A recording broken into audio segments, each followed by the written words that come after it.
Okay, so tuloy-tuloy tayo. Itong gagawin natin, mayroon tayo activity, pero hindi na natin ano yung kabuuan ng activity. Di ba? Kasi para mas lalo maintindihan natin kung ano yung ginagawa natin ngayon. No? Ano ang aral na makukuha natin dito sa ginagawa natin ngayon. So, ang tanong dyan,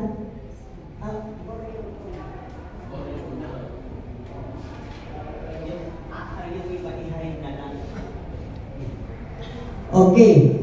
Yung unang tanong, mayroon lang katanungan dyan. Yan. Buti na lang no. Sino ang gusto umasinso dito? Lahat tayo gusto umasinso. No? Tama po ba? Kaya nga, nandito tayo nag-aaral para gusto tayo umasinso. Tapos, okay.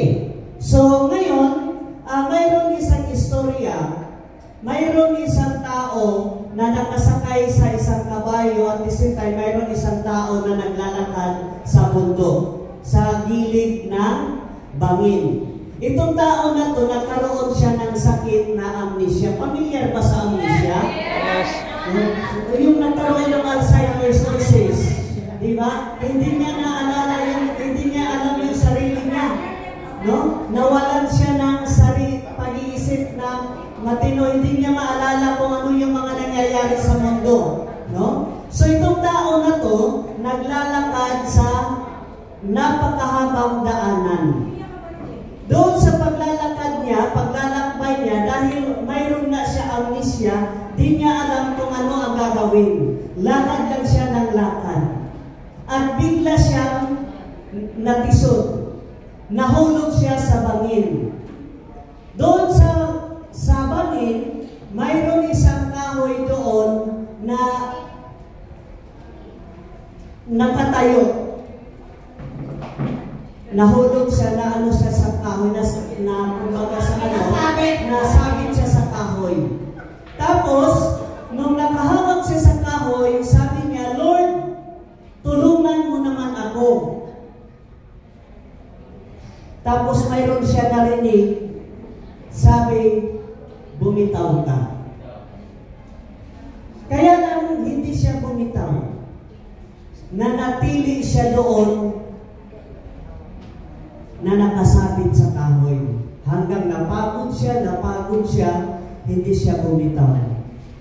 Nung kinabukasan, nakita niya, isang dangkal na palang lupa na. Ano ang moralisyon doon? Ganyan ang buhay natin. Di bang pinag-usapan kanina sa ladder to success? Yun. Ang daming opportunity, andito yung napakaganda, napakalupit na opportunity sa First May Kapal. Ayaw na natin gawin. Katulad din tayo. Ano nangyari sa tao? Namatay siya sa sabit. Kasi isang dangkal na lang, hindi siya bumitaw.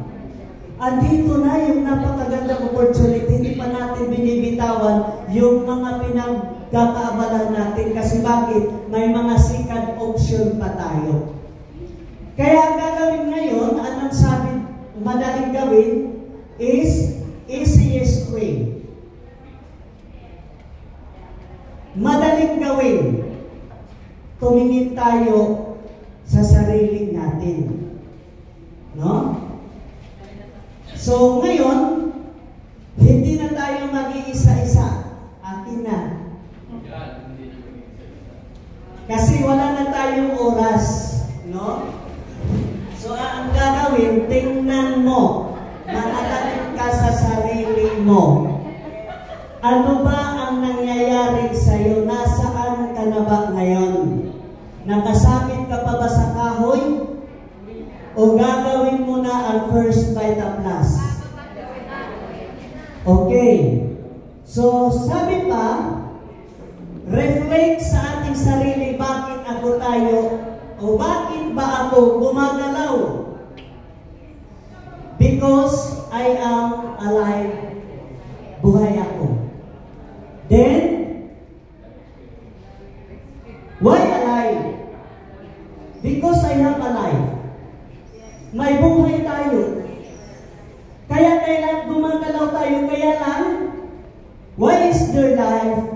Because there's a giver of life. Andyan ang Diyos.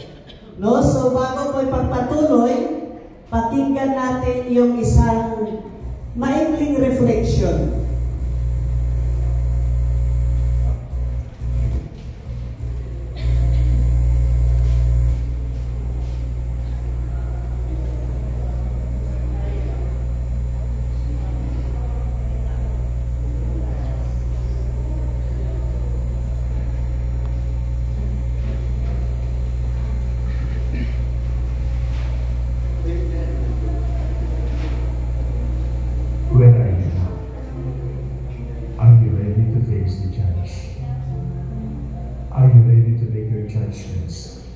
Against evil and for good?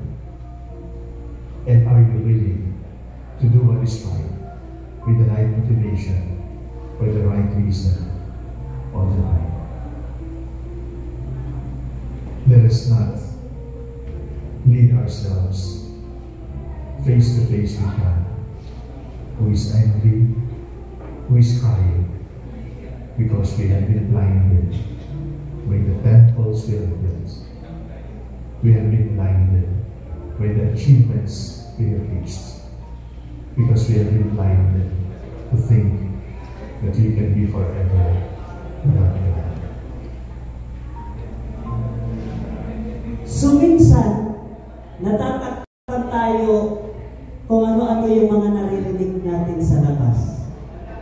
Andito yung napakagandang opportunity na pinapaliwalaan natin. Yan ang gusto kong maramdaman ng bawat isa. Kasi yung iba, naiinggit, bakit sila yumaman, bakit sila naging successful. Kasi bakit?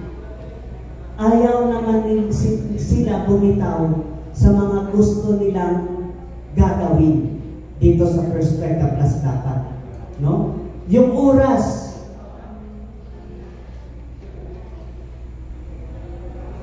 so, ang kailangan dyan is meditate, self-x-ray, and conscience.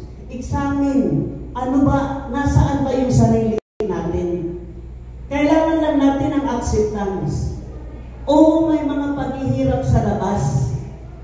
Hindi yan nawawala dito sa First Vita Plus, kaya lang pansamantala lang ang hirap sa First Vita Plus tayo sa labas habang buhay na naghihirap. Repentance, ang kailangan ng pagbago. Pero paano magiging successful kung hindi natin babaguhin yung sarili natin? Kaya lang ang problema, napakahirap magbago. Totoo lang. Bakit? Gusto pa natin, nag-i-enjoy pa tayo yung mga ginagawa natin sa labas eh. Dito sa First Vita Plus, kunting hirap lang, umaayaw na tayo. Yun ang dapat natin baguhin. Then, surrender to God. Yan ang pinaka-importante. Kahit anong sikap natin, pag malayo tayo sa Panginoon, walang mangyayari sa atin. No? Kasi bakit? Kailangan natin baguhin ang sarili natin. Kailangan ng perseverance, pagpatuloy. Kaya kung nahihirapan ka ngayon, dahil baguhan ka, tuloy-tuloy ka lang. Mayroon at mayroon mangyayari sa'yo. Kasi bakit? Huwag mo pairanin yung pride mo. Kasi bakit? Pride is the mother of all sins, and humility is the mother of all virtues. Sundan natin yung ginagawa, yung yapak na ibinibigay ng may-ari sa atin. Sabi pa, sundan lang natin yung mga ginagawa ng mga successful na ating mga uplines dito sa First Vita Plus. So pakinggan natin yung isang mensahe ng napakagandang President and CEO, Ma'am Doyi Taktakan Tumpalan. Have you ever looked in the mirror and say, sobrang pinagdaanan mo, you're still here, fighting. Hindi ka sumuko, hindi ka bumitaw. Siguro sinasabi mo sa sarili mo ngayon, ang layo ko pa. But when you look back to where you've started, marirealize mo, malayo din pala ang narating ko. Marami pala akong challenges na nalagpasan. Marami rin pala akong achievements. Kaya give yourself credit para sa lahat ng bagay na ginawa mo. Para makarating ka kung nasan ka man ngayon. Celebrate your small wins. Pat yourself on the shoulder and say, you're doing great. I'm proud of you. Say to yourself, everything you've worked for and been working for will be worth it. Have you ever looked in the... Okay. So, palakpakan naman natin si Mang Doyle. So, no? Simple lang. Tingnan natin yung sarili natin. Manalamin tayo. No? So, simple lang. Mula ngayon, dapat tuloy-tuloy na tayo at magkita-kita tayo sa tagumpay ng First Vita Plus.